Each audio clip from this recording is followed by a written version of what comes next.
Okay, if you somehow didn't realize what this thing is, it is a ginormous recreation of a spark core.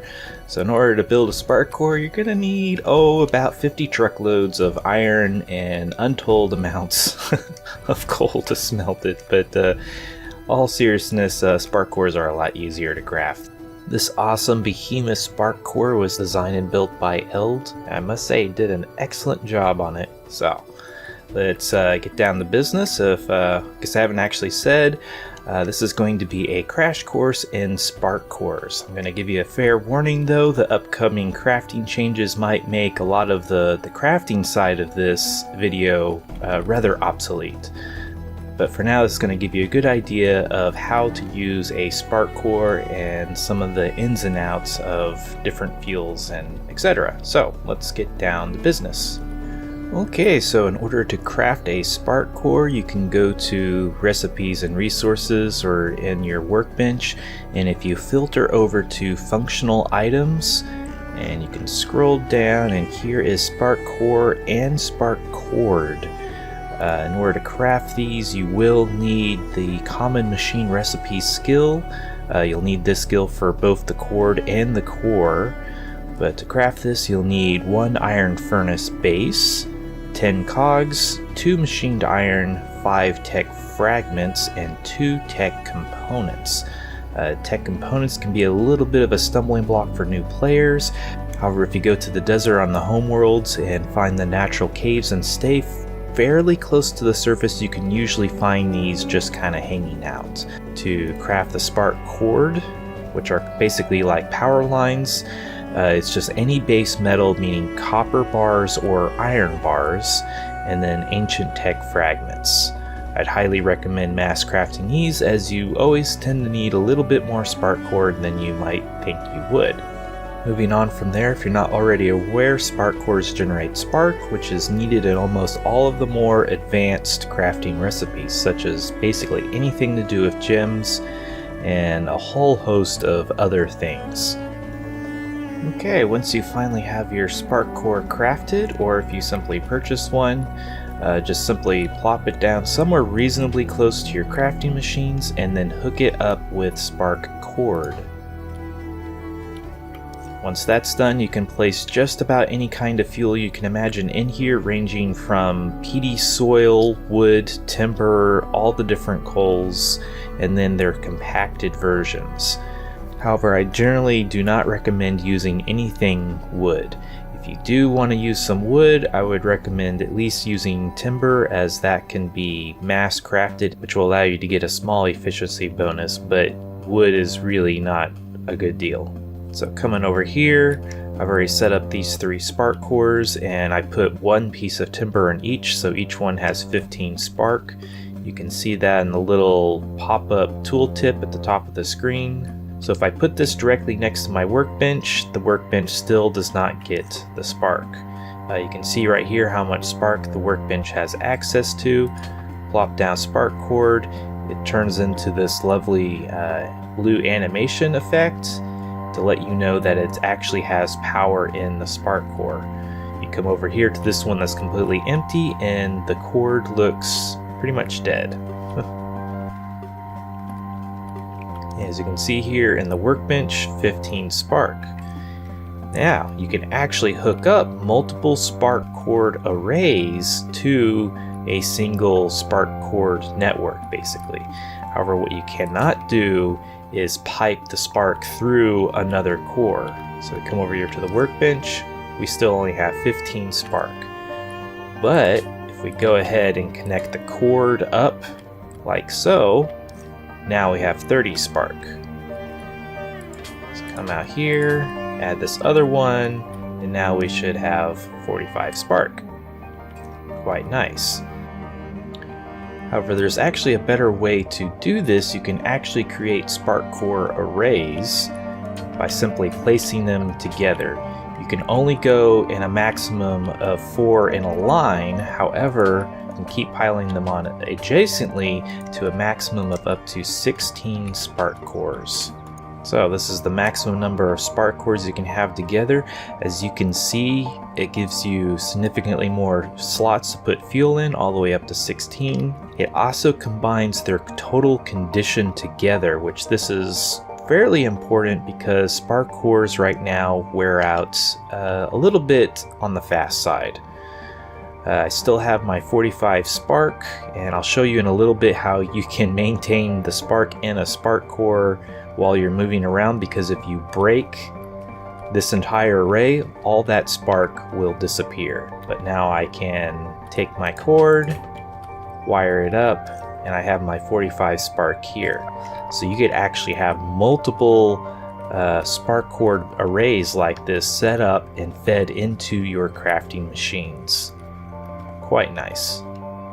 Okay, so say you put your spark cord down here, you think this is a wonderful spot, and you put all that work into fueling it up, and you realize, oh crap, your spark cord needs to be right over there.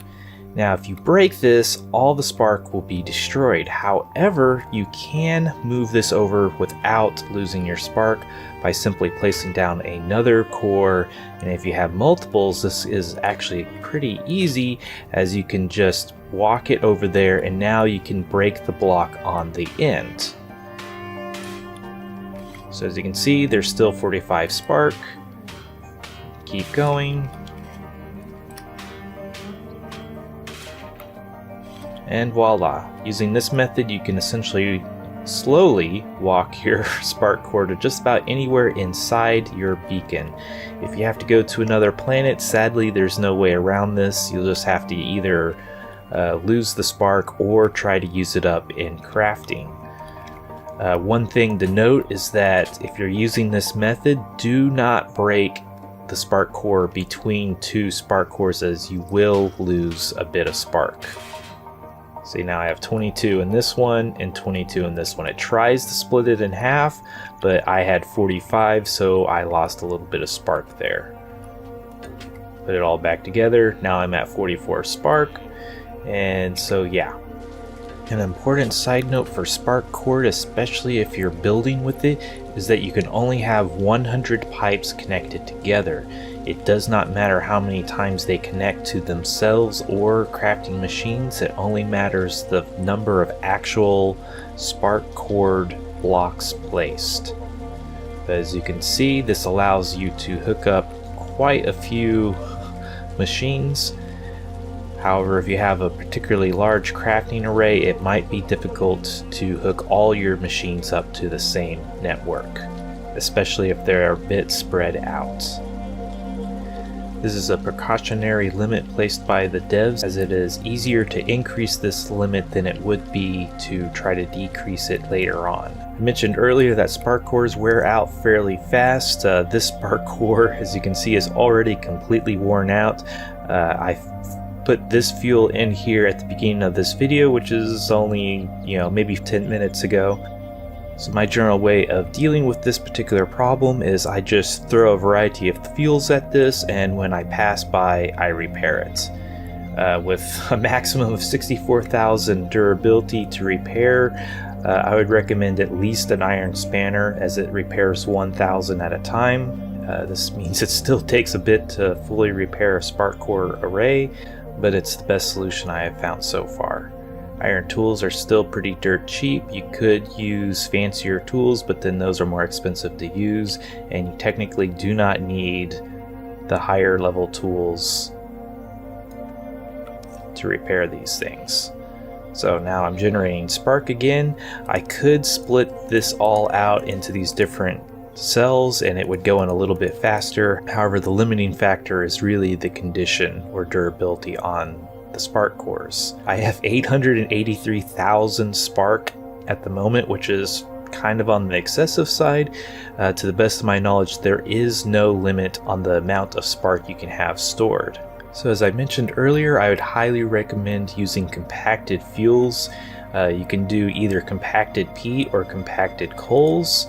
So coming over here to a compactor, it's a little bit of a pain in the butt. to need 360 pieces of coal to make only 50 compacted coal. However, burning 1 compacted coal is still more efficient than burning 10 regular pieces of coal.